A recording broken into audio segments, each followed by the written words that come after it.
santé au cœur de l'information.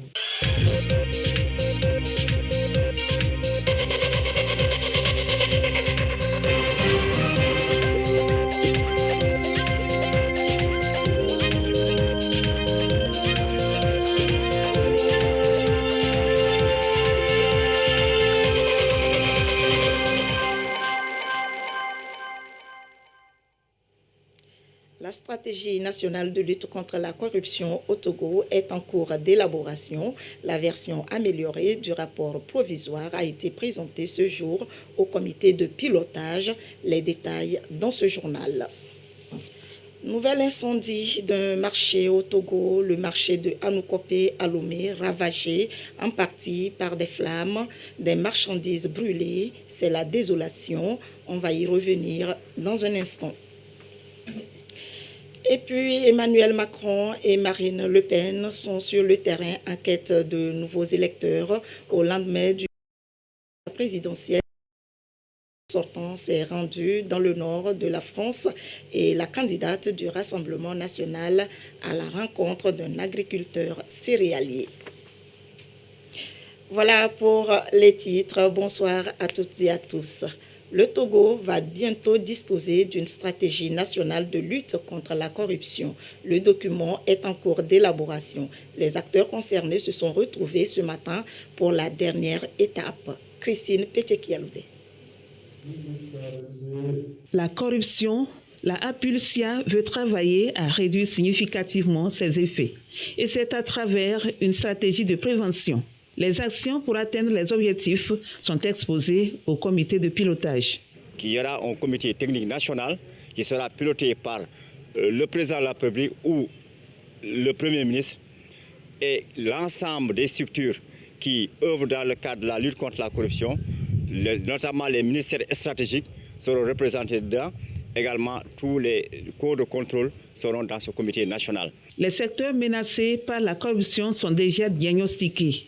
Un suivi quotidien sera fait une fois la stratégie validée. Cette stratégie nous permet d'implémenter les techniques qui se trouvent dans les conventions que nous avons ratifiées. Il y a des mesures pertinentes qui sont dedans, qui ne sont pas encore mises en œuvre. Le bras technique est le secrétariat. Il sera logé à APULSIA et est chargé du suivi de la mise en œuvre de la stratégie. De son côté, l'OTR, l'Office togolais des recettes, s'active sur le terrain pour sensibiliser les contribuables sur le civisme fiscal. Pour atteindre sa cible, l'OTR met à contribution des pairs éducateurs. Ils vont servir de relais auprès des populations. Désiré Aloy.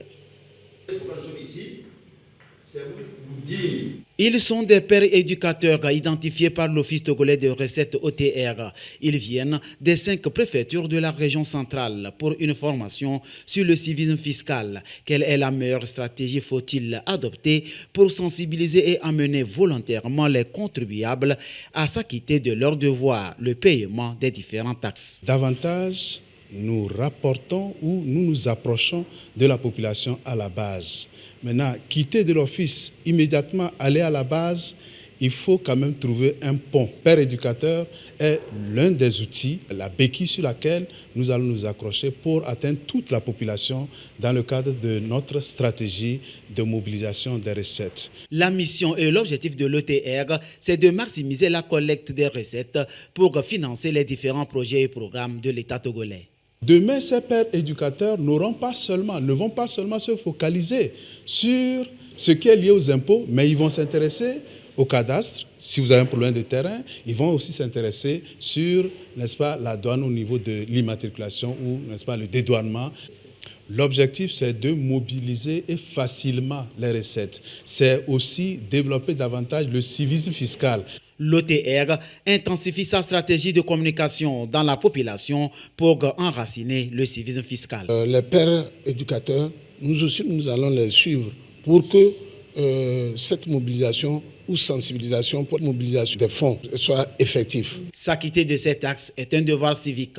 Plusieurs thématiques seront développées pour édifier davantage les pères éducateurs. Ceux-ci, plus outillés et avisés, amèneront les contribuables à s'acquitter volontairement de leurs devoirs. On doit les amener à comprendre que les taxes ne sont pas des paiements inutiles, que ça aide vraiment à construire le pays, mais qu'aussi ils doivent le faire volontairement. On dit hauteur. Moi, ils ne savent pas que hauteur, il y a cadastre dedans et la douane, tout ça là. Quand je serai à Cambole, je vais mobiliser mes amis aussi en leur expliquant comment ça se passe, et pour qu'ils puissent payer les impôts très simple, très très simple. L'OTR, de plus en plus proche des populations, les pères éducateurs des acteurs servant d'intermédiaires pour véhiculer davantage les informations vers les contribuables en leur rassurant afin de parvenir à payer volontairement les impôts et autres taxes.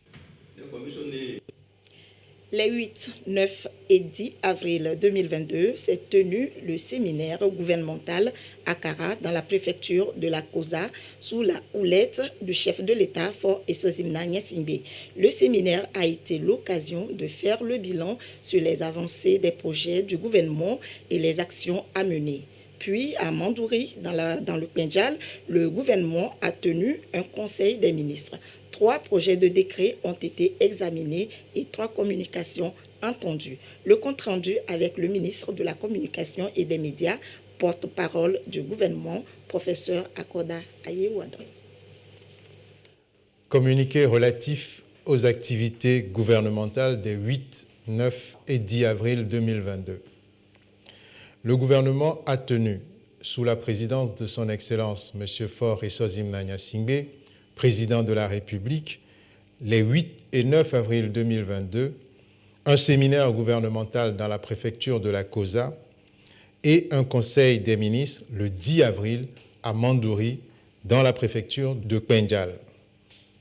Au titre du séminaire gouvernemental, au premier jour du séminaire, les membres du gouvernement et hauts cadres présents ont passé en revue les actions prioritaires inscrites sur la feuille de route gouvernementale 2020-2025 afin d'apprécier les avancées sur des sujets comme l'assurance maladie universelle, l'électrification pour tous, la modernisation de la plateforme logistique portuaire, le plan d'urgence pour la région des Savanes.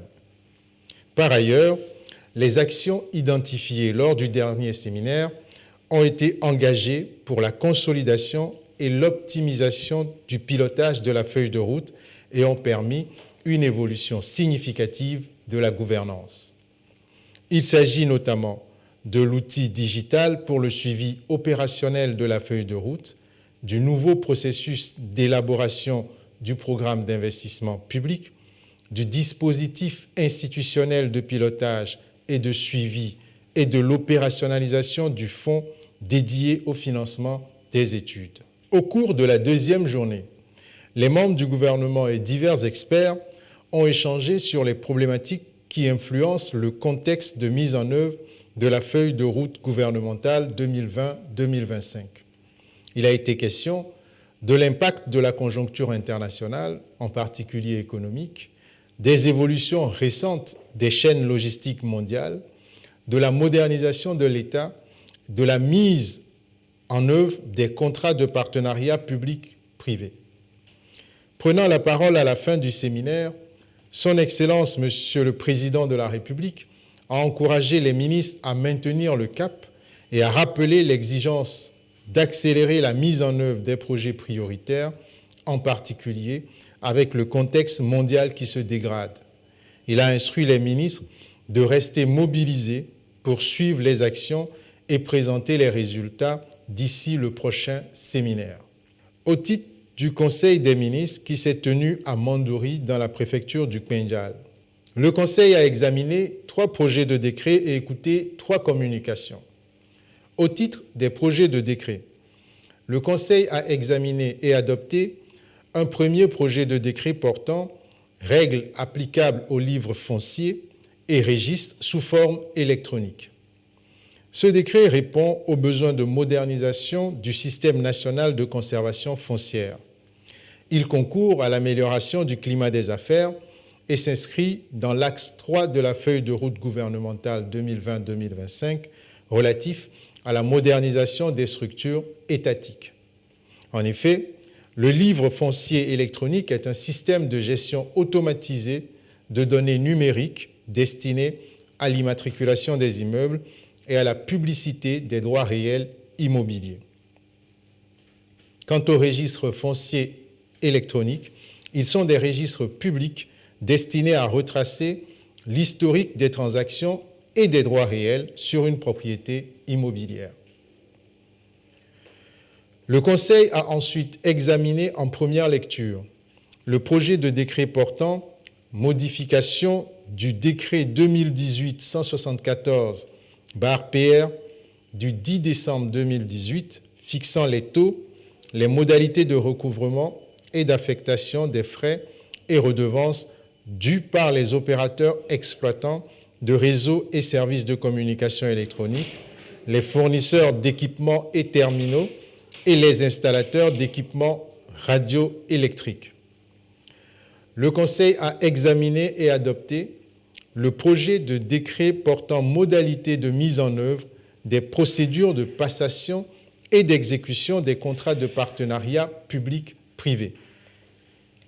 Ce projet de décret s'inscrit dans le cadre du renforcement et de l'opérationnalisation du cadre juridique des contrats de partenariat public-privé et permettra de faciliter la mise en œuvre des dispositions relatives à la passation et à l'exécution des contrats de partenariat public-privé. Il précise les règles qui régissent la préparation, la passation, le contrôle, l'exécution et la régulation des contrats de partenariat public-privé conclus par les autorités contractantes pour répondre à leurs besoins. Au titre des communications, le Conseil a écouté une première communication relative au bilan de la campagne agricole 2021-2022 et la préparation de la campagne 2022-2023 présentée par le ministre de l'Agriculture, de l'Élevage et du Développement rural. Le bilan de la campagne agricole 2021-2022 révèle que la production globale de céréales, tubercules et plantes à racines, légumineuses et oléagineux, cultures de rente, animales et halieutiques a connu une progression par rapport à l'année précédente. Et ceci, malgré le fait que l'année 2021 ait connu une campagne agricole marquée par les aléas liés à la crise sanitaire de la Covid-19 et aux perturbations climatiques caractérisées par des pluies tardives et des creux pluviométriques très importants à l'origine de pertes de récoltes. Au regard des défis rencontrés dans le déroulement de cette campagne, des dispositions idoines sont envisagées pour la réussite de celle de 2022-2023. Elles concernent notamment la gestion des intrants, les aménagements des terres, la promotion de la mécanisation agricole, la maîtrise de l'eau, le développement des filières animales et le financement des activités des producteurs agricoles. Le Conseil a ensuite écouté une deuxième communication relative à la réponse du Togo aux recommandations issues du processus du troisième cycle de l'examen périodique universel EPU, présentée par le ministre des Droits de l'Homme, de la formation à la citoyenneté et des relations avec les institutions de la République. Cette communication a pour but de faire le point sur la position du Togo vis-à-vis des 224 recommandations issues du processus du troisième cycle de l'EPU et solliciter l'autorisation du Conseil pour transmettre le document additif EPU au Haut Commissariat des Nations Unies aux droits de l'homme.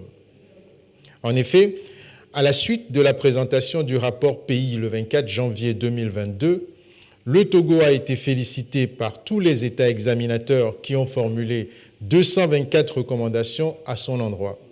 Le gouvernement a fait le choix de donner sa position sur chacune des recommandations après une large concertation avec les acteurs concernés.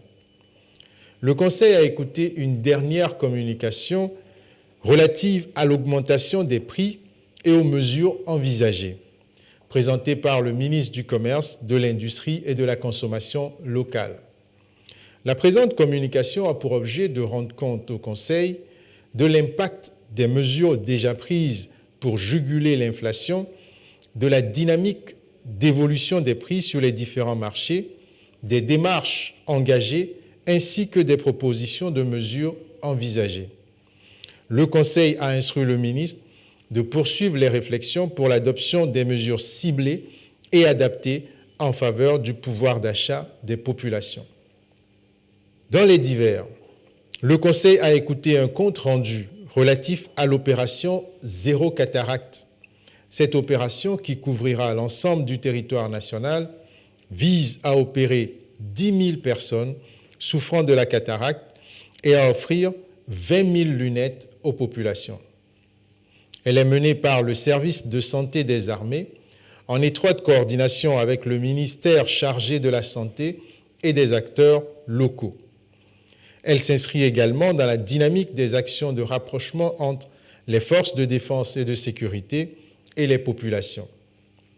La première étape de cette opération est en cours dans la région des Savanes et a permis à ce jour de mener des consultations auprès de 11 600 patients pour lesquels il est prévu 3 000 opérations de cataracte au lieu des 800 initialement prévues.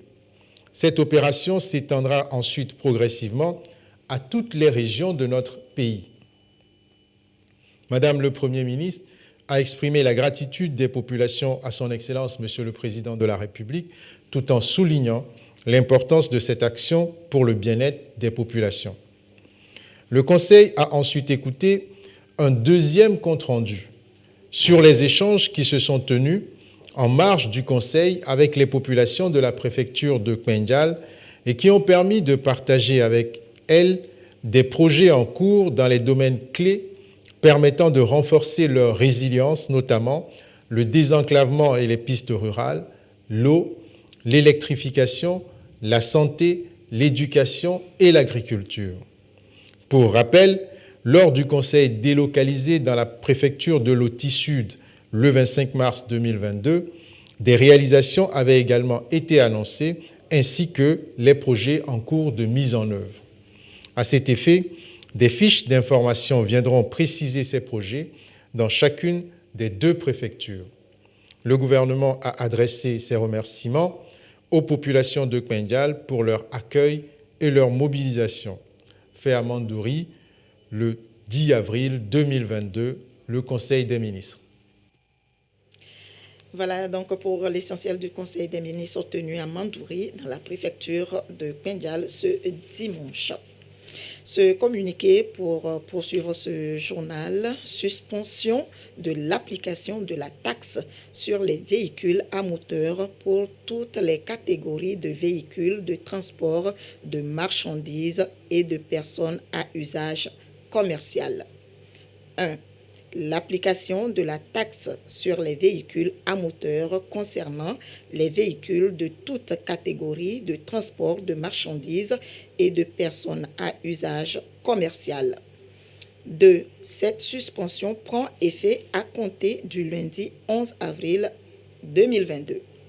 3. Cette mesure vise à atténuer l'impact de l'inflation constatée sur les activités de transport de marchandises et de personnes.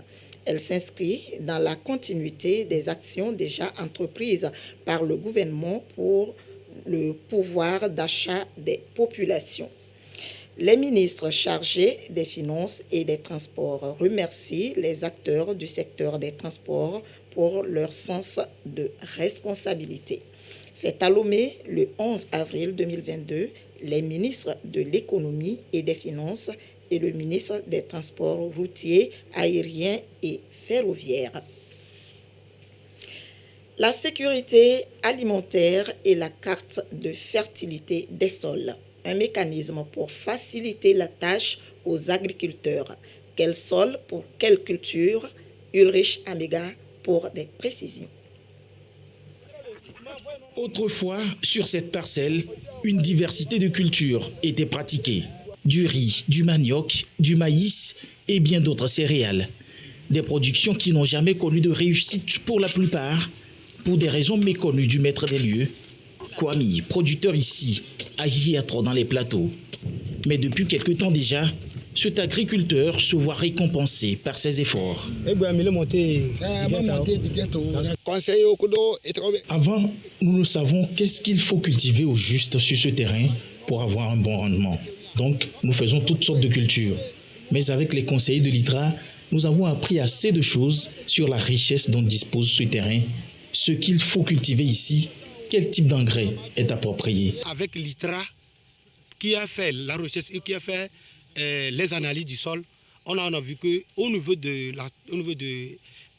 le canton de Média et Kiatro, il faut voir les types de sol avant de préparer. Par exemple, le sol, il y a des sols qui peuvent réussir bien le riz, l'igname, surtout le soja et l'arachide. Tout part de ce laboratoire situé dans l'enceinte de l'ITRA. Ici se font les analyses des échantillons de sol prélevés à travers toute l'étendue du territoire. De la réception au broyage, en passant par l'étiquetage et le tamisage, aucune étape n'est ratée. Aujourd'hui, c'est une précision dans l'agriculture et c'est une question d'économie. Donc l'engrais qu'on apporte va servir aux besoins de la plante et du coup va augmenter la production. Et depuis 2018, cet outil a permis aux producteurs, importateurs et fabricants d'engrais de connaître quelle dose et type d'engrais pour quel sol, ainsi que la culture adaptée pour chaque zone. Nous avons produit des fiches de recommandation pour les 38 préfectures agricoles de notre pays. Nous avons également une plateforme, Fertile Togo, qui est une plateforme numérique. Il y a vraiment un processus qui vous permet de connaître votre lieu de production et de questionner la plateforme qui va vous donner le nombre d'engrais que vous allez utiliser. L'ambition pour le gouvernement est d'assurer la sécurité alimentaire au profit des populations. Il est donc impératif de créer les conditions nécessaires pour améliorer la productivité et les rendements agricoles. L'accès de tous à l'eau potable. Le gouvernement togolais et partenaires sont en action. Les populations souffrent surtout en saison sèche, puits et cours d'eau tarissent pas du tout évident. Qu'est-ce qui est concrètement fait pour y remédier? Albertine Yakine. À l'exemple du secteur agricole des pays en développement, le Togo dispose d'une production vivrière solide et dynamique, principaux piliers de stratégie de croissance économique. À ce titre, l'Organisation des Nations Unies pour l'alimentation et l'agriculture FAO recommande vivement les améliorations vers les systèmes agroalimentaires durables de façon que personne ne doit être laissé de côté, notamment les habitants du monde rural qui éprouvent les difficultés en matière de dessert en eau potable. On trouve l'eau en saison pluvieuse bien quand il pleut, mais en saison sèche là c'est difficile. Le potentiel pour rendre l'eau disponible suit un processus à travers la recherche des points d'accès selon les experts de terrain. Si on trouve plusieurs d'autres nappes au-delà de 150, déjà c'est déjà bon. Si j'ai une roche, automatiquement on doit percer la roche avant de trouver l'eau. Donc si on perce la roche, il y a beaucoup d'eau en bas. Ce n'est plus la peine de continuer jusqu'à... Donc, ce que je ne peux plus aspirer toute l'eau qui est en bas de la roche. L'eau qui est déjà là-bas, c'est une bonne eau. Mais déjà, s'il y a beaucoup d'eau, c'est impossible qu'un jour à l'autre, l'eau la tarisse. Les eaux de surface et des profondeurs peuvent être captées dans des sédiments, aussi dans les roches et dépendent des localités. Nous avons réalisé 2 forages à distance de 5 mètres. Donc le premier forage est à une profondeur de 87 mètres. Mais là, la qualité de l'eau est noire. D'un point de vue microbiologique, l'eau est acceptable, on peut le boire. Mais du fait que l'aspect de l'eau est noir, on est obligé en ce moment de réaliser un deuxième forage à près de 5 mètres de côté, où nous nous sommes arrêtés à 70 mètres et là l'eau est très claire. Ces données-là, normalement, nous devons les renvoyer au ministère de l'eau et de l'environnement pour qu'on puisse faire une base de données qu'on doit mettre à la disposition de tous ceux qui sont dans le domaine de l'eau et des foreurs. La méthodologie de recherche d'eau face au type de géologie que nous avons. Lorsque nous sommes dans le sédiment, là c'est très simple. Lorsque tu rentres déjà dans Tchévier, ce n'est plus le cas. Nous avons affaire au socle, donc il faut utiliser alors des méthodes plus poussées de recherche d'eau. L'eau, une denrée alimentaire rare, se trouve dans la nature, mais la maîtriser, la rendre disponible nécessite de la recherche. Il est question également d'analyser l'eau après l'avoir trouvée en vue de s'assurer de la qualité pour la consommation. Mais prudence, il est formellement interdit de réaliser les points d'eau à proximité des cimetières, dans les bas-fonds et cours d'eau. L'actualité, c'est aussi la présidentielle en France. Nouvelle confrontation Macron-Le Pen, 2 semaines pour convaincre les électeurs. Les 2 candidats en lice sont déjà sur le terrain. Au Togo, le parti Union pour la République fête ses 10 ans d'existence. Plusieurs activités sont au programme, dont une séance de travail avec des responsables à la base de la préfecture de la COSA. Nestor Mouzou. Union pour la République, un parti qui œuvre pour le renforcement des capacités des membres de ces structures à la base. UNIR en donne encore la preuve avec les différentes formations qu'elle organise à travers le pays, comme celle-ci qui s'est tenue à Kara. Vision, organisation et maillage du parti, rôle, responsabilité et engagement du militant, relations militants et hiérarchie, culture citoyenne, paix et sécurité, outils de développement d'une nation sont les thèmes abordés. Cette formation dans la COSA et celle initiée dans les autres préfectures en ce moment s'inscrivent dans les activités marquant le 10e anniversaire du parti UNIR. Nous avons reçu une forte délégation conduite par le secrétaire exécutif adjoint de notre grand parti Union pour la République. Et leur mission est de donner une formation militante aux structures de base de notre grand parti. En quoi cela est nécessaire? Il faut chaque fois redynamiser les bureaux. Il faut chaque fois donner de nouvelles orientations au bureau. Le monde évolue et le parti doit s'adapter à cette évolution. Le parti Union pour la République prône la paix, la stabilité, condition sine qua non au développement sur tous ces plans. Dans le contexte de la célébration de son 10e anniversaire, UNIR a effectué aussi des opérations de salubrité publique dénommées Ville militante et propre. À Kara, UNIR COSA a constitué des équipes qui ont balayé et dégagé les ordures dans les quartiers. Même opération dans les différents cantons et villages. L'autre titre de ce journal, l'incendie du marché de Anoukopé ce dimanche.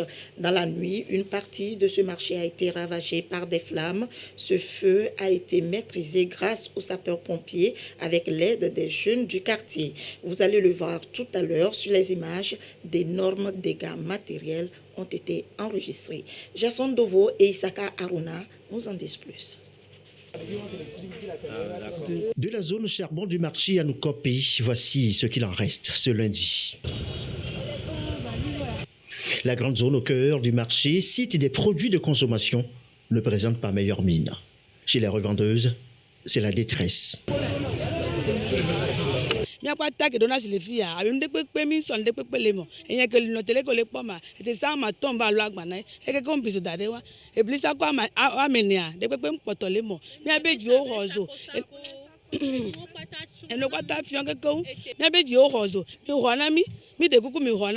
Dimanche soir, un incendie s'est déclaré dans ce marché très fréquenté au cœur de la capitale.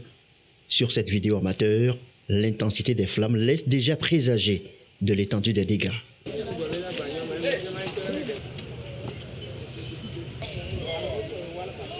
Alertés, les jeunes du quartier ont accouru, les services pompiers en renfort.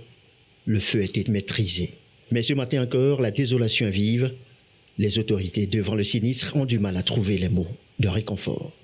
Le message que nous avons apporté aux victimes, aux femmes, c'est un message de compassion et de solidarité. Nous allons, en tant que commune, municipalité, en charge du marché, voir quelles sont les mesures que nous pouvons apporter pour venir en aide aux victimes. Déjà, les victimes commencent à être recensées, les dégâts évalués. Pour l'heure, rien n'indique l'origine de cet incendie qui vient allonger la liste des marchés sinistrés au Togo. La suite de ce journal avec cette décision de la HAC portant suspension du bimensuel Le Détective. C'est avec Joseph Amégan. Décision numéro 010, AC portant suspension du bimensuel Le Détective. Considérant que dans sa parution numéro 029, du 23 mars au 5 avril 2022, le bimensuel Le Détective a publié à sa une, puis aux pages 3 et 4, un article intitulé « Dossier spécial Golf 7 vers le chaos, plongé dans la nébuleuse d'Aimé Kofi Dikounou, argent, sexe, enrichissement illicite, corruption, maraboutage, enquête au cœur de mécanismes et de ses maîtresses qui prennent en otage le marché d'Adidogomé. » Vu la lettre en date du 25 mars 2022 de Madame Afi Holali Pascaline Dangui, présidente du réseau des associations du marché d'Adidogomé, portant plainte contre le bimensuel Le Détective pour diffamation de caractère et dénonciation calomnieuse. Vu le rapport du service de monitoring de la Haute Autorité de l'Audiovisuel et de la Communication AC en date du 30 mars 2022, relevons que cet article a été rédigé avec beaucoup de manquements professionnels, lesquels sont constitutifs de graves violations des règles de déontologie et d'éthique de la profession de journaliste. Considérant que la Haute Autorité de l'Audiovisuel et de la Communication a, le 30 mars 2022, invité le directeur de publication du bimensuel Le Détective, M. Messan Edo Sémignon, à une séance d'audition le mercredi 6 avril 2022 en vue d'échanger sur le contenu de son article paru dans le numéro du journal ci-dessus indiqué en présence des représentants d'organisations professionnelles de la presse. Considérant qu'au cours de l'audition, M. Messan Edo Sémignon, directeur de publication du journal Le Détective et auteur de l'article, n'a pas pu faire la preuve de la véracité des faits par lui relatés dans sa parution, qu'il n'a présenté ni preuve, ni argument professionnel permettant d'étayer ses affirmations contenues dans son article, se contentant, après avoir reconnu les manquements relevés par la HAC, de présenter ses excuses à toutes les personnes blessées par son article. Considérant que l'article de M. Messan Edo Sémignon, directeur de publication du journal Le Détective, publié dans sa parution numéro 029 du 23 mars au 5 avril 2022, porte gravement atteinte à la vie privée des personnes par lui citées, notamment la plaignante, et viole l'article 8 de la loi numéro 2020-001 du 7 janvier 2020 portant code de la presse et de la communication, ainsi que l'article 4 du code de déontologie des journalistes du Togo. Considérant qu'en publiant dans sa parution numéro 029 du 23 mars au 5 avril 2022, cet article comportant des affirmations dont la véracité n'est pas établie, le bimensuel Le Détective n'a pas respecté les règles professionnelles. Que son article, en plus d'être mensonger, jette le discrédit sur Mme Afi Holali Pascaline Dangui, qui s'en trouve profondément affectée aussi bien dans sa vie d'épouse que de citoyenne. Qu'en application de l'article 64, alinéa 3, de la loi organique numéro 2021-031 du 6 décembre 2021, modifiant la loi organique numéro 2018-029 du 10 décembre 2018 relative à la haute autorité de l'audiovisuel et de la communication, la haute autorité de l'audiovisuel et de la communication, après en avoir délibéré en sa séance du 8 avril 2022, décide. Article 1er. Une suspension de 4 mois du bimensuel Le Détective à compter du 11 avril 2022. Article 2. La présente décision sera notifiée au directeur de publication du bimensuel Le Détective et prendra effet à compter de cette notification. Article 3. La présente décision sera publiée au journal officiel de la République togolaise. Fait à Lomé le 11 avril 2022, Le président de la HAC, Pitalunani Telou. La présidente de l'Assemblée nationale informe les honorables députés que la 6e séance plénière de la première session ordinaire de l'année aura lieu le mardi 12 avril 2022 à 9h au siège de l'Assemblée nationale. Signé la présidente Yawa Djibodi et Tchegan. À propos du Covid-19, à ce jour, lundi 11 avril 2022, la situation de la pandémie au nouveau coronavirus au Togo se présente comme suit.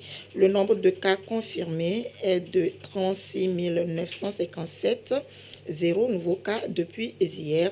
Le nombre de personnes guéries est de 36 659. Le nombre de cas actifs est de 26 et le nombre de décès est de 272. Information rendue publique par le ministre de la Santé, de l'Hygiène publique et de l'Accès universel aux soins, professeur Moustapha Mijiawa. Religion pour terminer, religion et la semaine sainte qui a commencé pour les chrétiens la semaine précédente, Pâques et la dernière partie du Carême.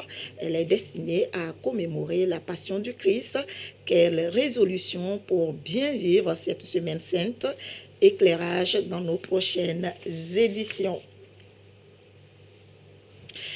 Et c'est la fin de ce journal. Merci de votre attention. L'actualité revient à 22h30 avec Abidé Niasingbe. Fructueuse semaine sainte à tous les chrétiens. Je vous souhaite une très belle soirée.